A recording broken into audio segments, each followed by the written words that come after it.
हमारी कमजोरी क्या है, हम परेशान हो जाते हैं। संसार में देखो तो परेशान, परमार्थ की तरफ देखो तो हम परेशान हो, ये हमारा आदत स्वभाव बन गया परेशान होना। थोड़ा सा धैर्यवान बनो, गंभीर बनो।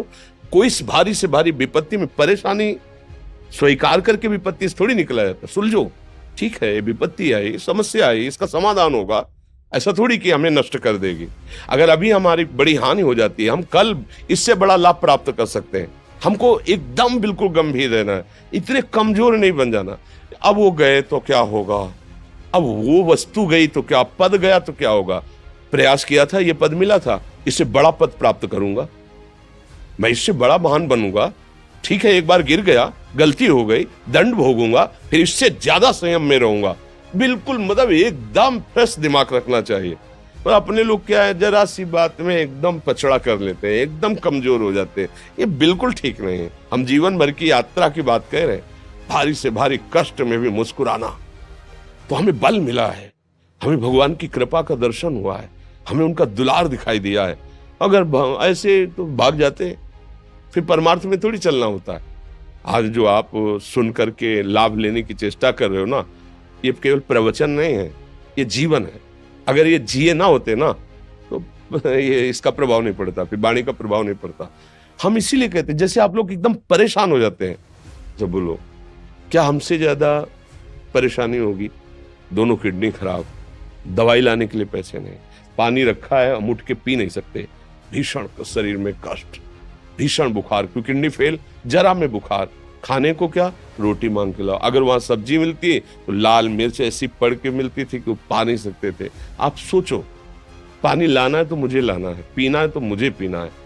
अगर मैं हारता तो कहां पहुंच जाता, क्या स्थिति होती? नहीं, मरना है, पर कदम पीछे। कोई दिन ऐसा नहीं जिस दिन सेवा ना की हो, जिस दिन सेवा ना गए हो। गुरु जी की सेवा में जाना है, पहले अपने को स्वस्थ साबित करना है, नहीं वो सेवा नहीं लेंगे। तुम बीमार हो, तुम कष्ट में हो, ऐसे उनकी दृष्टि परेशान थे, उनकी सेवा की, आके लेट गए। फिर हिम्मत की, अपनी श्री जी की सेवा की, मधुकरी नहीं गए, 3-3 4-4 दिन भोजन नहीं गए, पर सेवा नहीं छोड़ा, दिनचर्या नहीं छोड़ी। और उसका प्रधान कारण संयम, ब्रह्मचर्य, भगवत आश्रय, नाम जप, कभी हारने नहीं दिया। अभी भी थोड़ी देर बाद डायलिसिस शुरू हुआ, हारने, आपको हारे हुए नजर आ रहे हैं। शरीर में पीड़ा है, किडनी फेल है, ऐसा थोड़ा हम स्वस्थ बैठे हैं, पीड़ा है, बार बार प्यास लगती है, थोड़ा थोड़ा पानी मिलता है, लेकिन हम आनंदित हैं, हम प्रसन्न हैं। हम लड़ाई में हारे नहीं हैं, ना हारेंगे, हम जीत चुके हैं। हम अपने मालिक के भरोसे में अपना सब बात, तो वो ये हम अपनी बड़ाई नहीं बता रहे, हम आपको बता रहे समस्या। सोचो, तुम्हारे पास तो माँ है, भाई है, बहन है, परिवार है, कोई ना कोई तो है ना। मेरा किसी ने कभी जीवन में ध्यान भी नहीं दिया। क्यों? बचपन से बाबा जी बन गए, किसी से प्यार नहीं, किसी से संबंध नहीं, कोई जानकारी नहीं, हम कहाँ हैं, वो कहाँ है, किसी से कोई मतलब नहीं। अच्छा, जवान साधु कौन श्रद्धा करे? कभी गांव जाने की हिम्मत नहीं पड़ती कि रोटी मांग ले, पता नहीं लोग क्या सोचेंगे, क्या भावना कर ले। हम दरवाजे पे खड़े हैं, क्या कैसी भाव, जो हमारे सामने आकाश वृत्ति से आया यौवन अवस्था में, वही पाया, अन्यथा भूखे रह गए।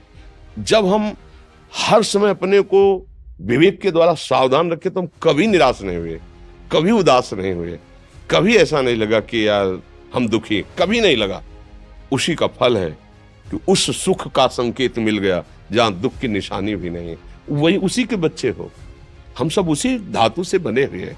हम इतना क्यों परेशान हो जाते हैं? हम ये देखते हैं, अपने लोग थोड़ी बात बिगड़ गई परेशान, नहीं बिगड़ी तो बिगड़ जाने की संभावना में परेशान है। आज सुख है, लेकिन कल सुख छिन जाएगा, तो हम आज के सुख में सुखी ना होकर कल के दुख की आने की संभावना में हम भयभीत हो। मतलब क्या हमारी सोच रह गई? हमको इतना बलवान बनना है कि सुख और दुख दोनों हमको छू न सके। भारी से भारी सुख की व्यवस्था है तो अहंकार नहीं, हर्षित होकर किसी का अपमान न करे कि हम धनी, हम पदाधिकारी, अमुक। भारी से भारी दुख आया तो हमें किसी के सहयोग की जरूरत नहीं, हम फिर अपने कदम बढ़ाएंगे, हम फिर जुड़ी हुई अपनी भावनाओं को सजाएंगे। मस्त जीवन एकदम। तुम अविनाशी के बच्चे हो। शेर का बच्चा भेड़ों के बीच में फंसकर म्यों म्यों बोल रहा है, बस अगर दहाड़ना सीख जाए तो कोई भी उसे परास्त नहीं कर सकता। ऐसे भगवद अंश, तू प्रपंच में फंसकर अपने को इतना दीन क्यों देख रहा है? तू ऐसा है, कि भगवान के दिव्यास्त्र में भी ताकत नहीं तेरे को मार सके। तू अविनाशी का अविनाशी बच्चा है। विनाशी भोगों को, विनाशी शरीर को मैं मान के इतना भयभीत, इतना दुख ठीक नहीं। ये सबके लिए, केवल एक के लिए नहीं। आप समझो, आप लोग सोचते हैं हम गृहस्थ होकर भला ऐसी स्थिति कैसे। जनक जी सुखदेव जी के गुरु हैं और राजा हैं, महल है, रानियां हैं, नौकर है, चाकर। क्या सुखदेव जी जिनके शरीर में लंगोटी भी नहीं है, दिगंबर, परमहंस, परमहंस के गुरु हैं जनक जी जो राजा हैं।